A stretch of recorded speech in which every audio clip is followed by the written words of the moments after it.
In her 2016 concession speech, Hillary Clinton vowed to champion the cause of women in politics.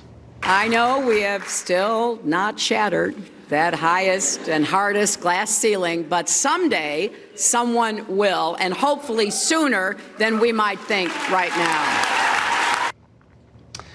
Well, she clearly thought about running again in 2020. No one in her orbit wanted her to, and so far she stayed out.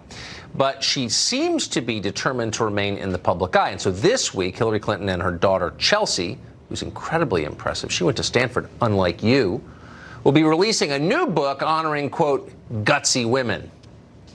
The book of Gutsy Women is filled with essays that are reflections of our feelings about these women, what we think about them. We always need this book because we think it's always a good time to be celebrating and learning from and being inspired by gutsy women. It's been exciting. It's been frustrating. I think it's been particularly frustrating for Chelsea. I wouldn't trade you for anything. Not even for a laptop. Tammy Bruce is the president of Independent Women's Voice and hosts Get Tammy Bruce on Fox Nation, which is reason enough to subscribe to the service, and she joins us today. So, Tammy, explain for me, if you could, why I felt physically nauseous watching the clip we just played. You aren't the only one. This is watching these two women on their perch of progressive privilege, making a determination about who is worthy of being spoken about or written about. You know, if they had any guts, which they don't, they would write a book about the greatness of Margaret Thatcher. That is undeniable. It's clearly a political position that they have not necessarily agreed with. But part of being a great leader is being able to recognize the value of other people, but certainly of feminism is supposed to be about all women and opening the doors to whomever we want to become and whatever we want to do for a living. But of course, as you've said throughout the show, you know, you're talking about a lot of people who are frauds. Right? They're not what they say they are. And this is a good example of that. So, of course, they'll highlight people that they agree with. They will not highlight, women like Margaret Thatcher or Melania Trump, who the entire feminist movement has worked very hard to ignore. They are the mean girls, celebrating themselves.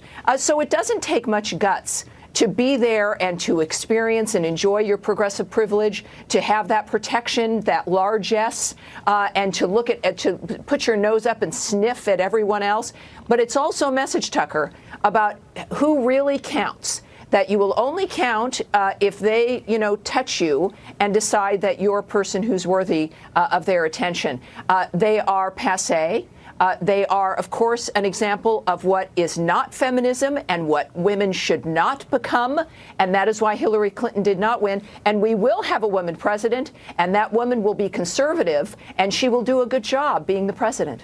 I think that's a prediction that is likely to come true. So really quick, what's the point of this? I mean, these are two women who have had, a lot of success doing, I'm not exactly sure what, but they made a ton of money. They're rich as hell. They don't need this. Why are they doing it, do you think?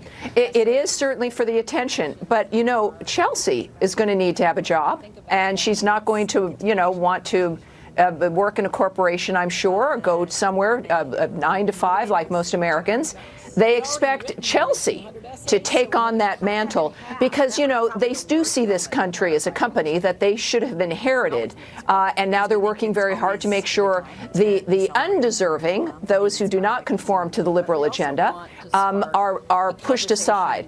And I think that this is more than anything. This is about Chelsea. Of course, she will be disappointed. Chelsea has the potential, I suppose, of delivering, but only if she becomes, I think, her own person and herself is willing to challenge the status quo that her parents and Democrats like her have moved forward for now a couple of generations. She could be the one who breaks out. I would love to see that, but I don't expect it. No. Yeah. I mean, she went to Stanford and worked at a hedge fund, so obviously she's brilliant. But, and she was on TV for a little while. Yeah. Take a look at her Twitter feed sometime. It's amazingly revealing. Tammy, great to see you tonight. Thank you. Thank you, sir. Thank you very much.